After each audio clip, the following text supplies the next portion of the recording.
Madam ಅವರು ಬದುಕಿನ ಬಗ್ಗೆ ಒಂದಿಷ್ಟು ವಿಷಯಗಳನ್ನ ತಿಳಿಸ್ಲಿಕ್ಕೆ ನಮ್ಮೊಟ್ಟಿಗಿದ್ದಾರೆ ಸ್ನೇಹಿತರೆ. ಬದುಕಲ್ಲಿ ಗುರಿ ಯಾವ ರೀತಿ ಹೊಂದಿರಬೇಕು, ಬದುಕು ಅಂದ್ರೆ ಹೇಗಿರ್ಬೇಕು, ನಾವ್ ಯಾವ ರೀತಿ ಬದುಕನ್ನ ಸುಂದರವಾಗಿ ಇಟ್ಕೊಳ್ಬೇಕು ಅನ್ನೋದ್ರ ಬಗ್ಗೆ ತಿಳಿಸ್ಕೊಡ್ಲಿಕ್ಕೆ ರೆಡಿ ಆಗಿದ್ದಾರೆ. ಡಾಕ್ಟರ್ ಇಂದಿರಾ ಪ್ರಕಾಶ್ ಮೇಡಮ್ ಅವರಿಂದ ಆ ವಿಷಯವನ್ನ ತಿಳಿಯೋದಕ್ಕಿಂತ ಮುಂಚೆ ಕಾರ್ಯಕ್ರಮದಲ್ಲಿ ಪುಟ್ಟದೊಂದು ವಿರಾಮ. ಕೇಳ್ತಾ ಇರಿ ರೇಡಿಯೋ ಶಿವಮೊಗ್ಗ 90.8 FM ಸಮುದಾಯ ಬಾನುಲಿ, ಭರವಸೆಗಾಗಿ ಭವಿಷ್ಯಕ್ಕಾಗಿ ನಮ್ಮ ಬಾನುಲಿ.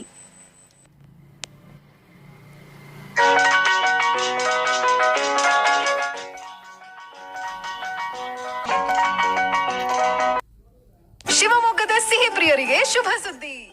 ಮತ್ತೊಮ್ಮೆ ಸಾಹಿತ್ಯ ಲೋಕ ಕಾರ್ಯಕ್ರಮಕ್ಕೆ ಸ್ವಾಗತ. ನಾನು ನಿಮ್ಮ RJ ಮಹಾಲಕ್ಷ್ಮಿ. ಸ್ನೇಹಿತರೆ, ಈ ದಿನ ಸಾಹಿತ್ಯ ಲೋಕ ಕಾರ್ಯಕ್ರಮದಲ್ಲಿ ನಮ್ಮೊಟ್ಟಿಗೆ ಸಾಹಿತಿಗಳು, ಹವ್ಯಾಸಿ ಬರಹಗಾರರು ಆದಂತಹ ಡಾಕ್ಟರ್ ಇಂದಿರಾ ಪ್ರಕಾಶ್ ಮೇಡಮ್ ಅವರಿದ್ದಾರೆ. ಬದುಕಿನ ಬಗ್ಗೆ ಒಂದಿಷ್ಟು ವಿಷಯಗಳನ್ನ ತಿಳಿಸ್ತಾ ಇದ್ದಾರೆ ಸ್ನೇಹಿತರೆ. ಬದುಕಲ್ಲಿ ನಾವು ಅಳವಡಿಸಿಕೊಳ್ಳಬೇಕಾದಂತಹ ಸುಂದರ ಗುರಿಗಳು ಹೇಗಿರ್ಬೇಕು ಅನ್ನೋದ್ರ ಬಗ್ಗೆ ತಿಳಿಸ್ಲಿಕ್ಕೆ ರೆಡಿ ಆಗಿದ್ದಾರೆ. ತಡ ಮಾಡೋದ್ ಬೇಡ, ಇಂದಿರಾ ಪ್ರಕಾಶ್ ಮೇಡಮ್ ಅವರಿಂದ ಆ ಎಲ್ಲ ವಿಷಯಗಳನ್ನ ತಿಳಿಯೋಣ. ಎಲ್ಲರಿಗೂ ನಮಸ್ಕಾರ. ನಾನು ಇಂದಿರಾ ಪ್ರಕಾಶ್, ಶಿವಮೊಗ್ಗದಿಂದ ಮಾತನಾಡುತ್ತಿದ್ದೇನೆ. ಮೊದಲಿಗೆ ಈ ಅಮೂಲ್ಯ ಅವಕಾಶವನ್ನ ನೀಡಿರುವ FM ರೇಡಿಯೋ ಕುಟುಂಬಕ್ಕೆ ನನ್ನ ಹೃತ್ಪೂರ್ವಕ ಕೃತಜ್ಞತೆಗಳನ್ನ ಸಲ್ಲಿಸ್ತಾ ಇದ್ದೇನೆ.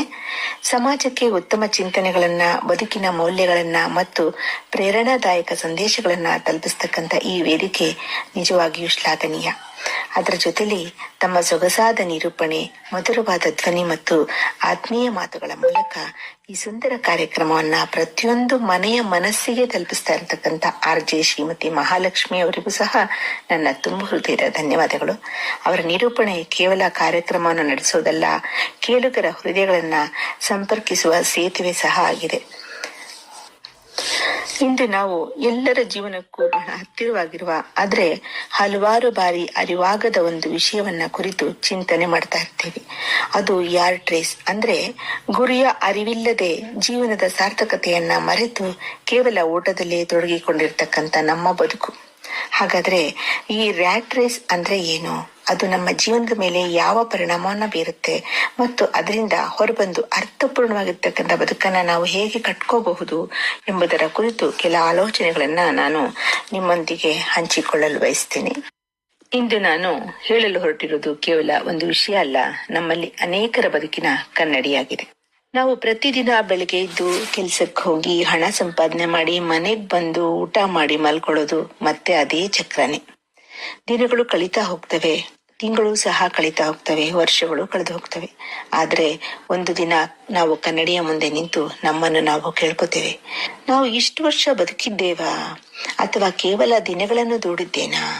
ಇದೇ ರ್ಯಾಟ್ ರೇಸ್. ಒಂದು ಇಲಿ ಚಕ್ರದೊಳಗೆ ಓಡ್ತಾ ಇರುತ್ತೆ. ಅದಕ್ಕೆ ನಾನು ಬಹಳ ದೂರ ಬಂದಿದ್ದೇನೆ ಅಂತ ಅನ್ಸುತ್ತೆ, ಆದ್ರೆ ನಿಜವಾಗಿ ಅದು ಇದ್ದಲ್ಲೇ ಇರುತ್ತೆ. ನಮ್ಮ ಜೀವನ ಸಹ ಕೆಲವೊಮ್ಮೆ ಹಾಗೇನೆ ಆಗ್ಬಿಡುತ್ತೆ. ಬೆಳಗಿನಿಂದ ರಾತ್ರಿವರೆಗೂ ಓಡ್ತಾನೆ ಇರ್ತೇವೆ, ಆದ್ರೆ ಯಾತಕ್ಕೋಸ್ಕರ ಓಡ್ತಾ ಇದ್ದೇವೆ ಅಂತಕ್ಕಂಥದ್ದನ್ನು ಸಹ ನಾವು ಕೇಳ್ಕೊಂಡಿರೋದಿಲ್ಲ. ಹಣಕ್ಕಾಗಿ ಓಡ್ತೇವೆ, ಹೆಸರಿಗೋಸ್ಕರ, ಇತರರನ್ನ ಮೀರಿಸಿ ಮುಂದೆ ನಿಲ್ಲಕ್ಕೋಸ್ಕರ. ಆದ್ರೆ ಒಂದು ಕ್ಷಣ ನಿಂತು ಯೋಚನೆ ಮಾಡೋದೇ ಇಲ್ಲ, ನನ್ನ ಜೀವನದ ಉದ್ದೇಶ ಏನು ಅಂತ. ಸ್ನೇಹಿತರೆ, ದೇವರು ನಮಗೆ ಕೇವಲ ದೇಹವನ್ನ ಕೊಟ್ಟಿಲ್ಲ, ಅದ್ಭುತವಾಗಿರ್ತಕ್ಕಂಥ ಮೆದುಳನ್ನ ಸಹ ಕೊಟ್ಟಿದ್ದಾನೆ. ಈ ಭೂಮಿ ಮೇಲೆ ಇರುವ ಲಕ್ಷಾಂತರ ಜೀವಿಗಳಲ್ಲಿ ಮನುಷ್ಯನಿಗೆ ಮಾತ್ರ ಯೋಚನೆ ಮಾಡ್ತಕ್ಕಂಥ, ಕಲ್ಪನೆ ಮಾಡುವ, ಸೃಷ್ಟಿ ಮಾಡ್ತಕ್ಕಂಥ, ಬದಲಾವಣೆ ತರತಕ್ಕಂಥ ಶಕ್ತಿ ಸಂಪೂರ್ಣವಾಗಿ ಇದೆ. ಒಂದಿಲಿ ತನ್ನ ದಿನನಿತ್ಯದ ಬದುಕಿಗೋಸ್ಕರ ಮಾತ್ರ ಓಡುತ್ತೆ, ಆದ್ರೆ ಮನುಷ್ಯ ಅವನು ಕನಸು ಕಾಣಬಲ್ಲ, ಹೊಸ ದಾರಿಗಳನ್ನ ಸಹ ಸೃಷ್ಟಿ ಮಾಡಬಲ್ಲ, ಸಾವಿರ ಜನರ ಬದುಕಿಗೆ ಬೆಳಕಾಗಬಲ್ಲ. ಹಾಗಿರ್ಬೇಕಾದ್ರೆ ನಾವು ಕೇವಲ ಬದುಕನ್ನ ತಳ್ಳಿಕೊಂಡು ಹೋಗುವುದಕ್ಕಾಗಿ ಹುಟ್ಟಿದ್ದೇವಾ? ಇಲ್ಲ ತಾನೆ. ನಾವು ಬದುಕನ್ನ ನಡೆಸಲು ಹುಟ್ಟಿಲ್ಲ, ನಾವು ಬದುಕನ್ನ ರೂಪಿಸಲು ಹುಟ್ಟಿದ್ದೇವೆ. ಇಲ್ಲಿ ತನ್ನ ಮುಂದೆ ಹಾಕಿದ ಆಹಾರಕ್ಕಾಗಿ ಓಡ್ತಾ ಇರುತ್ತೆ. ಅದು ಯಾಕೆ ಓಡ್ತಿದೆ, ಎಲ್ಲಿಗೆ ತಲುಪಬೇಕು ಅಂತಕ್ಕಂಥದ್ದು ಅದು ಯೋಚನೆ ಮಾಡಿರಲ್ಲ. ಹಾಗೆ ನಾವು ಯಾಕೆ ಓಡ್ತಾ ಇದ್ದೇವೆ ಎಂಬ ಪ್ರಶ್ನೆ ಕೇಳ್ಕೊಳ್ಳೋದಕ್ಕೂ ಸಹ ನಮಗೆ ಸಮಯ ಇಲ್ಲ. ಶಾಲೆಯಲ್ಲಿ ಮೊದಲ ರ್ಯಾಂಕ್ ಬರಬೇಕು, ಕಾಲೇಜಿನಲ್ಲಿ ಉತ್ತಮ ಅಂಕಗಳು ಬರಬೇಕು ಅಂತ ಓಡ್ತಾ ಇರ್ತೀವಿ. ಅದೆಲ್ಲ ಆದ ನಂತರ ಉದ್ಯೋಗ ಸಿಕ್ಕುತ್ತೆ. ಉದ್ಯೋಗ ಸಿಕ್ಕ ನಂತರ ಸಂಬಳ, ಈ ಸಂಬಳ ಸಾಕಾಗೋದಿಲ್ಲ, ಇನ್ನೂ ಹೆಚ್ಚಿನ ಸಂಬಳ ಬೇಕಂತ ಹೋರಾಡ್ತೀವಿ. ದೊಡ್ಡ ಮನೆ, ದೊಡ್ಡ ಕಾರು, ಹೆಚ್ಚಿನ ಸೌಲಭ್ಯಗಳಿಗೋಸ್ಕರ ಓಡಾಡ್ತಾನೆ ಇರ್ತೀವಿ. ಹೀಗೆ ಒಂದು ಗುರಿ ಮುಗಿಯುವಷ್ಟರಲ್ಲಿ ಮತ್ತೊಂದು ಗುರಿ ನಮ್ಮ ಮುಂದೆ ಬೃಹದಾಕಾರವಾಗಿ ನಿಂತ್ಕೊಂಡ್ಬಿಟ್ಟಿರುತ್ತೆ. ಆದ್ರೆ ಈ ಓಟದ ಮಧ್ಯೆ ನಾವು ಏನನ್ನೋ ಕಳೆದುಕೊಳ್ತಾ ಇದ್ದೀವಿ. ತಾಯಿಯ ಮಮತೆ, ತಂದೆಯ ಕಾಳಜಿ, ಸ್ನೇಹಿತರ ನಗು, ಕುಟುಂಬದ ಜೊತೆಗಿನ ಕ್ಷಣಗಳು, ನಮ್ಮದೇ ಮನಸ್ಸಿನ ಶಾಂತಿ, ಇವೆಲ್ಲ ಸಹ ನಿಧಾನವಾಗಿ ನಮ್ಮಿಂದ ದೂರವಾಗ್ಬಿಡುತ್ತೆ. ಒಬ್ಬ ಶ್ರೀಮಂತ ವ್ಯಕ್ತಿ ತನ್ನ ಜೀವನವಿಡೀ ಹಣ ಸಂಪಾದಿಸೋಕೋಸ್ಕರ ಶ್ರಮ ಪಡ್ತಾನೆ. ವಯಸ್ಸಾದ ನಂತರ ಅವನ ಬಳಿ ಹಣ ಇರುತ್ತೆ, ಮನೆಗಳಿರುತ್ತೆ, ಆಸ್ತಿ ಪಾಸ್ತಿಗಳಿರ್ತವೆ. ಆದ್ರೆ ಅವನ ಜೊತೆ ಕುಳಿತು ಮಾತನಾಡೋಕೋಸ್ಕರ ಸಮಯ ಕೊಡುವವರು ಯಾರೂ ಇರೋದಿಲ್ಲ. ಆಗ ಅವನಿಗೆ ಅರಿವಾಗುತ್ತೆ, ಹಣಕ್ಕೋಸ್ಕರ ಬದುಕನ್ನ ಕೊಟ್ಟುಬಿಟ್ಟೆ ನಾನು, ಆದ್ರೆ ಬದುಕಿಗಾಗಿ ಸಮಯವನ್ನೇ ಉಳಿಸಿಕೊಂಡಿಲ್ಲ ಅಂತ. ರ್ಯಾಟ್ ರೇಸ್ನ ದೊಡ್ಡ ದುರಂತನೇ ಹೀಗೆ. ನಾವು ಗೆಲ್ಲುತ್ತೇವೆ ಅಂತ ಅಂದ್ಕೋತೀವಿ, ಆದ್ರೆ ಕೆಲವೊಮ್ಮೆ ಗೆದ್ದ ನಂತರನೂ ಖಾಲಿತನ ಮಾತ್ರ ನಮ್ಮಲ್ಲಿ ಉಳಿದು ಬಿಡುತ್ತೆ. ಇದರ ಅರ್ಥ ಕನಸನ್ನ ಕಾಣಬಾರ್ದು, ಸಾಧನೆಯನ್ನ ಮಾಡಬಾರ್ದು ಅಂತ ಅಲ್ಲ. ಖಂಡಿತ ಸಾಧನೆಯನ್ನ ಮಾಡಬೇಕು, ಆದ್ರೆ ನಮ್ಮ ಸಂತೋಷ, ಆರೋಗ್ಯ ಮತ್ತು ಸಂಬಂಧಗಳನ್ನ ಬಲಿ ಕೊಟ್ಟು ಸಾಧನೆ ಮಾಡಿದ್ರೆ ಯಶಸ್ಸು ಅಪೂರ್ಣವಾಗುತ್ತೆ ಅಲ್ವೇ? ಹಾಗಾಗಿ ಜೀವನದ ಅರ್ಥ ಕೇವಲ ಗಮ್ಯಸ್ಥಾನದಲ್ಲಿ ಇಲ್ಲ, ಆ ದಾರಿಯಲ್ಲಿ ನಾವು ಅನುಭವಿಸುವ ಕ್ಷಣದಲ್ಲಿಯೂ ಸಹ ಇದೆ.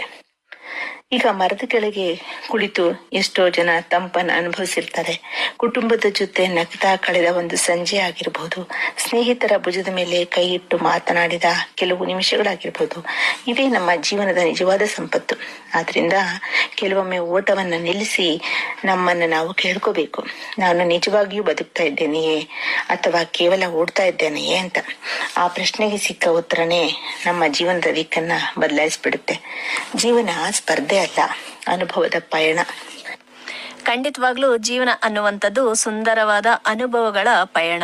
ಆ ಪಯಣದಲ್ಲಿ ನಮ್ಮ ಒಂದು ಕಷ್ಟ, ಸುಖ, ಸಮಸ್ಯೆಗಳು ಎಲ್ಲದನ್ನ ಕೂಡ ನಾವು ಕಂಡಿರ್ತೀವಿ. ಆದ್ರೆ ಆಯ್ಕೆ ಯಾವ್ದನ್ನ ಮಾಡ್ಕೊಳ್ಬೇಕು ಅನ್ನೋದು ಕೂಡ ನಮಗೆ ಬಿಟ್ಟಂತಹ ವಿಚಾರ. ಜೀವನದಲ್ಲಿ ಹಣಕ್ಕಿಂತ ಯಾವ್ದು ಮುಖ್ಯ ಕೆಲವೊಂದು ಸಮಯದಲ್ಲಿ ಅನ್ನೋದನ್ನ ಪ್ರಶ್ನೆ ಹಾಕೊಂಡಾಗ ಅಲ್ಲಿಯೇ ನಮಗೆ ಉತ್ತರ ಸಿಕ್ಬಿಡತ್ತೆ ಅಲ್ವಾ? ಈ ಸುಂದರ ಪಯಣದಲ್ಲಿ ಸುಂದರ ಅನುಭವಗಳು ನಿಮ್ದಾಗ್ಲಿ ಅಂತ ಹೇಳ್ತಾ ಇದ್ರ ಬಗ್ಗೆ ಮತ್ತಷ್ಟು ವಿಷಯಗಳನ್ನ ಇಂದಿರಾ ಪ್ರಕಾಶ್ ಮೇಡಮ್ ಅವರಿಂದ ಕೇಳೋಣ ಪುಟ್ಟ ವಿರಾಮದ. ಒಮ್ಮೆ ಸಾಹಿತ್ಯ ಲೋಕ ಕಾರ್ಯಕ್ರಮಕ್ಕೆ ಸ್ವಾಗತ. ನಾನು ನಿಮ್ಮ RJ ಮಹಾಲಕ್ಷ್ಮಿ. ಸ್ನೇಹಿತರೆ, ಈ ದಿನ ಸಾಹಿತ್ಯ ಲೋಕ ಕಾರ್ಯಕ್ರಮದಲ್ಲಿ ನಮ್ಮೊಟ್ಟಿಗೆ ಹವ್ಯಾಸಿ ಬರಹಗಾರರು, ಸಾಹಿತಿಗಳು ಆದ ಡಾಕ್ಟರ್ ಇಂದಿರಾ ಪ್ರಕಾಶ್ ಮೇಡಮ್ ಅವರು ಇದ್ದಾರೆ. ಡಾಕ್ಟರ್ ಇಂದಿರಾ ಪ್ರಕಾಶ್ ಮೇಡಮ್ ಅವರು ಬದುಕಿನಲ್ಲಿ ಯಾವುದು ಮುಖ್ಯ, ಯಾವುದು ಮುಖ್ಯವಲ್ಲ, ಯಾವುದು ನಮ್ ಜೊತೆ ಶಾಶ್ವತವಾಗಿರುತ್ತೆ, ಯಾವುದಕ್ಕೆ ಅಂಟ್ಕೊಳ್ಬೇಕು, ಯಾವುದಕ್ಕೆ ಅಂಟ್ಕೊಳ್ಬಾರ್ದು ಅನ್ನೋದ್ರ ಬಗ್ಗೆ ತುಂಬಾ ಚೆನ್ನಾಗಿ ತಿಳಿಸ್ತಾ ಇದ್ದಾರೆ. ಬದುಕಿನ ಮೌಲ್ಯಗಳ ಬಗ್ಗೆ ಒಂದಿಷ್ಟು ವಿಷಯಗಳನ್ನ ತಿಳಿಸಿದ್ರು. ಕಾರ್ಯಕ್ರಮವನ್ನ ಮುಂದುವರಿಸ್ತಾ ಮತ್ತಷ್ಟು ವಿಷಯಗಳನ್ನ ಇಂದಿರಾ ಪ್ರಕಾಶ್ ಮೇಡಮ್ ಅವರಿಂದ ಕೇಳೋಣ. ಇದಕ್ಕೆ ಒಂದು ಕತೆ ನೆನಪಿಗೆ ಬರುತ್ತೆ. ಇಬ್ರು ಸ್ನೇಹಿತರಿರ್ತಾರೆ. ಒಬ್ಬ ದೊಡ್ಡ ಕಂಪನಿಯಲ್ಲಿ ಕೆಲಸ ಮಾಡಿ ಕೋಟ್ಯಾಂತರ ಹಣವನ್ನ ಸಂಪಾದನೆ ಮಾಡಿರ್ತಾನೆ. ಇನ್ನೊಬ್ಬ ಶಿಕ್ಷಕ ಆಗಿರ್ತಾನೆ. 20 ವರ್ಷಗಳ ನಂತರ ಇಬ್ರು ಭೇಟಿ ಆಗ್ತಾರೆ. ಶ್ರೀಮಂತ ಸ್ನೇಹಿತ ಶಿಕ್ಷಕನಿಗೆ ಕೇಳ್ತಾನೆ, ನನ್ ಬಳಿ ಕಾರು, ಮನೆ, ಆಸ್ತಿ ಎಲ್ಲ ಇದೆ, ನಿನ್ ಬಳಿ ಏನಿದೆ ಅಂತ.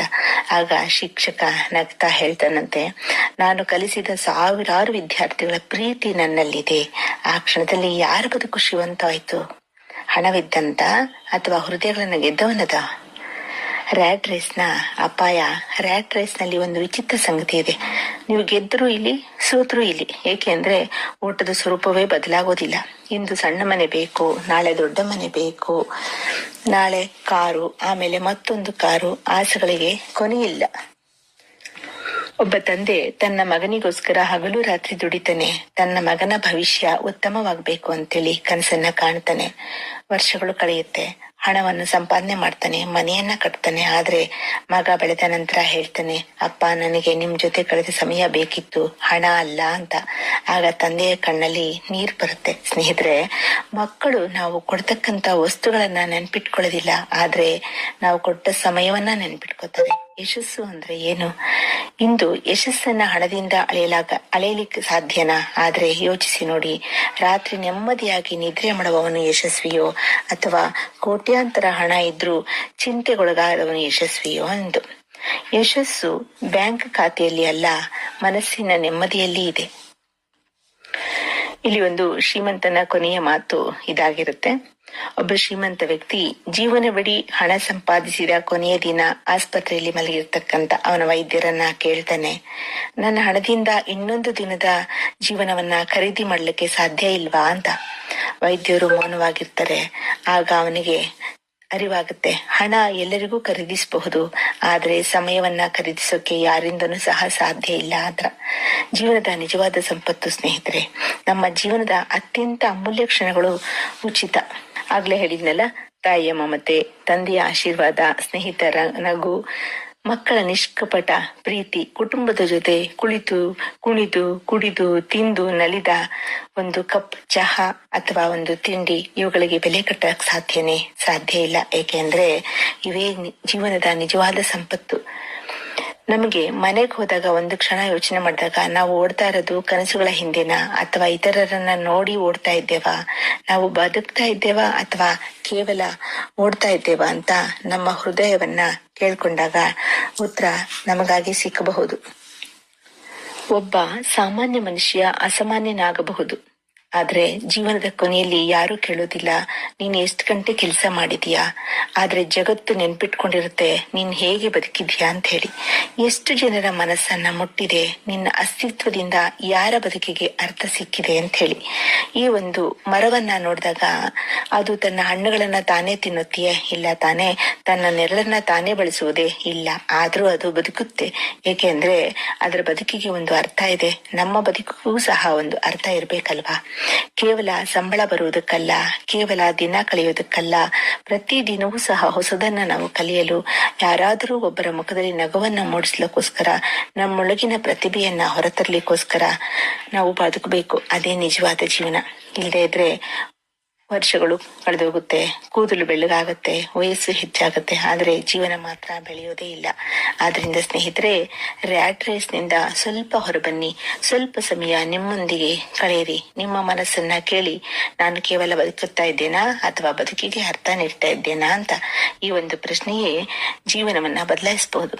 ಕೊನೆಯಲ್ಲಿ ಒಂದು ಮಾತು, ಇಲಿ ಬದುಕಿಗಾಗಿ ಓಡುತ್ತೆ, ಮನುಷ್ಯ ಬದುಕಿಗಾಗಿ ಅರ್ಥ ಕೊಡುವುದಕ್ಕಾಗಿ ಬದುಕಬೇಕು. ದಿನಗಳನ್ನು ಕಳೆಯುವುದೆಲ್ಲ ಸಾಧನೆ, ದಿನಗಳಿಗೆ ಮೌಲ್ಯ ಕೊಡುವುದೇ ನಿಜವಾದ ಸಾಧನೆ. ಜೀವನವನ್ನ ನಡೆಸಬೇಡಿ, ಜೀವನವನ್ನ ಅರಳಿಸಿ, ಜೀವನವನ್ನ ಅನುಭವಿಸಿ, ಜೀವನಕ್ಕೆ ಅರ್ಥ ನೀಡಿ. ಆಗ ಮಾತ್ರ ನಾವು ಕೇವಲ ಬದುಕಿದವರು ಅಲ್ಲ, ಅರ್ಥಪೂರ್ಣವಾಗಿ ಬದುಕಿದವರು ಎಂಬ ಪ್ರೀತಿಗೆ ಪಾತ್ರರಾಗ್ತೇವೆ. ಈ ಒಂದು ಅವಕಾಶವನ್ನ ನೀಡಿದ FM ರೇಡಿಯೋ ಶಿವಮೊಗ್ಗ ಅವರಿಗೂ ಹಾಗೂ RJ ಮಹಾಲಕ್ಷ್ಮಿಯವರಿಗೂ ನನ್ನ ಹೃತ್ಪೂರ್ವಕ ವಂದನೆಗಳು. ನಿಮ್ಗೂ ಕೂಡ ಧನ್ಯವಾದಗಳು ಇಂದಿರಾ ಪ್ರಕಾಶ್ ಮೇಡಮ್. ಸ್ನೇಹಿತರೆ, ಜೀವನ ಅಂತಂದ್ರೆ ಬದುಕನ್ನ ಅದರ ಸಂಪೂರ್ಣ ಅರ್ಥದಲ್ಲಿ ಸ್ವೀಕಾರ ಮಾಡುವಂಥದ್ದು. ಇದು ಕೇವಲ ಬದುಕೋದ್ ಮಾತ್ರವಲ್ಲ, ಅಲ್ಲಿ ಪ್ರತಿ ಕ್ಷಣವನ್ನ ಕೂಡ ನಾವು ಆನಂದಿಸ್ಬೇಕು. ಜೊತೆಗೆ ಸವಾಲುಗಳನ್ನ ಎದುರಿಸುವಂತಹ ಜೀವನದ ನೈಜ ಸೌಂದರ್ಯವನ್ನ ಅರಿಯುವಂತಹ ಒಂದು ಮನೋಭಾವ ನಮ್ಮೆಲ್ಲರದು ಕೂಡ ಆಗ್ಬೇಕು. ನೆನ್ನೆಯ ನೋವು ಮತ್ತು ನಾಳೆಯ ಚಿಂತೆಗಿಂತ ಪ್ರಸ್ತುತ ಕ್ಷಣವನ್ನ ಆನಂದಿಸೋದು, ಮುಖ್ಯವಾಗಿ ನಮ್ಮನ್ನು ನಾವು ಪ್ರೀತಿಸೋದು, ನಮ್ಮ ಮೇಲೆ ನಮಗೆ ಗೌರವವನ್ನ ಇಟ್ಕೊಳ್ಳೋದು ತುಂಬಾ ಮುಖ್ಯ ಆಗತ್ತೆ ಸ್ನೇಹಿತರೆ. ನಮ್ಮ ಮೇಲೆ ನಮಗೆ ಆತ್ಮವಿಶ್ವಾಸ, ಪ್ರೀತಿ ಹೆಚ್ಚಾದ್ರೆ ಉತ್ತಮ ಬಾಂಧವ್ಯ ಕೂಡ ಬೆಳೆಯುತ್ತೆ ಅಂತ ಹೇಳ್ತಾ ಈ ದಿನದ ಸಾಹಿತ್ಯ ಲೋಕ ಕಾರ್ಯಕ್ರಮವನ್ನ ಮುಗಿಸ್ತಾ ಇದ್ದೀನಿ. ಮತ್ತೊಮ್ಮೆ ಇಂದಿರಾ ಪ್ರಕಾಶ್ ಮೇಡಮ್ ಅವ್ರಿಗೆ ಧನ್ಯವಾದಗಳನ್ನ ತಿಳಿಸ್ತಾ ಮುಂದಿನ ಸಂಚಿಕೆಯಲ್ಲಿ ಹೊಸ ಹೊಸ ವಿಷಯಗಳೊಟ್ಟಿಗೆ ನಾನು ನಿಮ್ಮೊಂದಿಗೆ ಸಿಗ್ತೀನಿ.